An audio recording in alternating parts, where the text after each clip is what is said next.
Hi ಎಲ್ಲೋ friends, ಇದು student alerts Kannada YouTube ಚಾನಲ್ಗೆ ಸ್ವಾಗತ. ಇಂದು ನಾನು ಇವಾಗ ಕೆ ಸಿ ಟಿ ಅಪ್ಲಿಕೇಶನ್ಸ್ ಡ್ರಾಪರ್ಸ್ ಹೇಗೆ ಹಾಕಬೇಕು ಮತ್ತು ಅವರಿಗೆ ಯಾವ್ಯಾವ ಚೇಂಜಸ್ ಇರುತ್ತೆ ಮತ್ತು ನನಗೆ ಒಂದಷ್ಟು ಕಮೆಂಟ್ಸ್ ಬಂದಿತ್ತು. ಆ ಕಮೆಂಟ್ಸ್ನ ನಾನು ಈ ವಿಡಿಯೋದಲ್ಲಿ ನಿಮಗೋಸ್ಕರ ಡಿಸ್ಕಷನ್ ಮಾಡ್ತಿದ್ದೇನೆ. ಮತ್ತು ಈ ವಿಡಿಯೋ ಇಷ್ಟ ಆಗಿದ್ದರೆ ಲೈಕ್ ಮಾಡಿ, ಸಬ್ಸ್ಕ್ರೈಬ್ ಮಾಡಿ, ಶೇರ್ ಮಾಡಿ ಮತ್ತು ಬೆಲ್ ಐಕನನ್ನು ಪ್ರೆಸ್ ಮಾಡಿ. ನಿಮಗೆ ನಿರಂತರ ನೋಟಿಫಿಕೇಷನ್ಸ್ ನಮ್ಮ ಯೂಟ್ಯೂಬ್ ಚಾನಲ್ ಕಡೆಯಿಂದ ನಿಮಗೆ ನೋಟಿಫಿಕೇಷನ್ಸ್ ಬರ್ತಿರುತ್ತೆ. ಈ ಡ್ರಾಪರ್ಸಲ್ಲಿ ಇವಾಗ ನೀವು ಡಾಕ್ಯುಮೆಂಟ್ಸ್ನ ಎಲ್ಲ ಅಪ್ಲಿಕೇಶನ್ಸ ಹಾಕಿರ್ತೀರ. ಹಾಕಾದ್ಮೇಲೆ ನಿಮಗೆ ಇವಾಗ ಹೋದ ವರ್ಷ ನೀವು ಹಾಕ್ಬೇಕಾದ್ರೆ ಒಂದು ಚೇಂಜಸ್ ಇತ್ತು.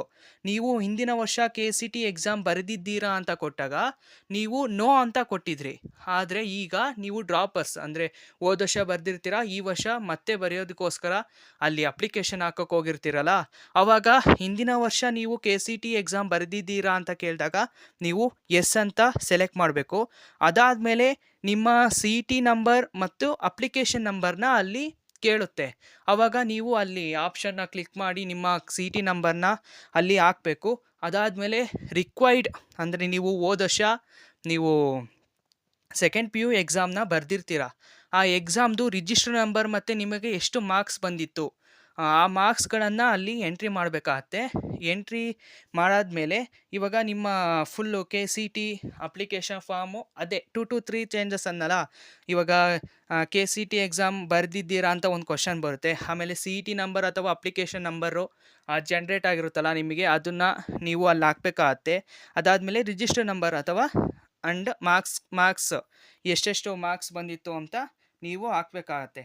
ಅದಾದಮೇಲೆ ನಿಮಗೆ ಕಮೆಂಟ್ಸಲ್ಲಿ ಬಂದಿರೋದನ್ನ ನಾನು ಇವಾಗ ಡಿಸ್ಕಷನ್ ಮಾಡ್ತೀನಿ.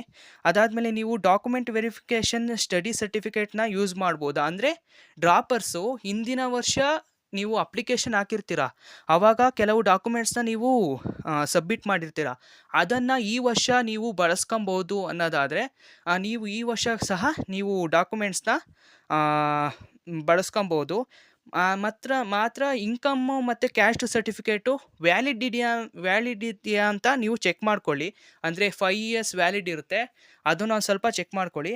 ಅದಾದಮೇಲೆ ನೀವು ಹಿಂದಿನ ವರ್ಷ ಒಂದು ಸಬ್ಜೆಕ್ಟ್ನಲ್ಲಿ ನೀವೆಲ್ಲರೂ ಫೇಲ್ ಆಗಿದ್ದರೆ, ಹಿಂದಿನ ವರ್ಷ ಒಂದು ಸಬ್ಜೆಕ್ಟ್ನಲ್ಲಿ ನೀವೆಲ್ಲರೂ ಫೇಲ್ ಆಗಿದ್ದರೆ ನೀವು ಕೆ ಸಿ ಟಿ ಅಪ್ಲಿಕೇಶನ್ನ ಹಾಕ್ಬೋದಾ ಅಂತ ಹೇಳೋದಾದರೆ ನೀವು ಹಾಕ್ಬೋದು.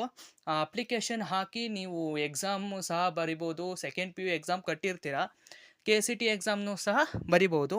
ಅದಾದಮೇಲೆ ನೀವು ಇವಾಗ ಇದೊಂದಿರುತ್ತೆ, ಮತ್ತು ಕನ್ನಡ ಮೀಡಿಯಮ್ಮು ರೂರಲ್ ಸರ್ಟಿಫಿಕೇಟ್ಸು ಮತ್ತು ಸ್ಟಡಿ ಸರ್ಟಿಫಿಕೇಟ್ಸು ಇಷ್ಟಕ್ಕೂ ನೀವು ಹೈಯರ್ ಆಫೀಸರ್ ಕೇಳಿ, ಅಂದರೆ ನಿಮ್ಮ ಜಿಲ್ಲೆಯ ಶಿಕ್ಷಣಾಧಿಕಾರಿಗಳ ಹತ್ರ ಹೋಗಿ ನೀವು ಸೈನನ್ನು ಮಾಡಿಸ್ಕೊಬೇಕು.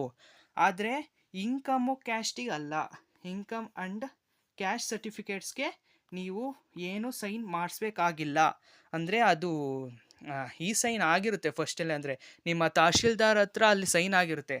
ನೀವು ಶಿಕ್ಷಣಾಧಿಕಾರಿಗಳ ಹತ್ರ ಮಾತ್ರ ಕನ್ನಡ ಮೀಡಿಯಮ್ಮು ಮತ್ತು ರೂರಲ್ ಸರ್ಟಿಫಿಕೇಟ್ಸು, ನೀವು ಅಂದರೆ 1 to 10th Kannada medium and rural ಮತ್ತು ಸ್ಟಡಿ ಸರ್ಟಿಫಿಕೇಟ್ಸು, ಇದು 7 years ಆಫ್ ಸ್ಟಡಿ ಸರ್ಟಿಫಿಕೇಟ್ಸ್ಗೆ ನಿಮ್ಮ ಶಿಕ್ಷಣಾಧಿಕಾರಿಗಳ ಹತ್ರ ಸೈನ್ ಇರಲೇಬೇಕು.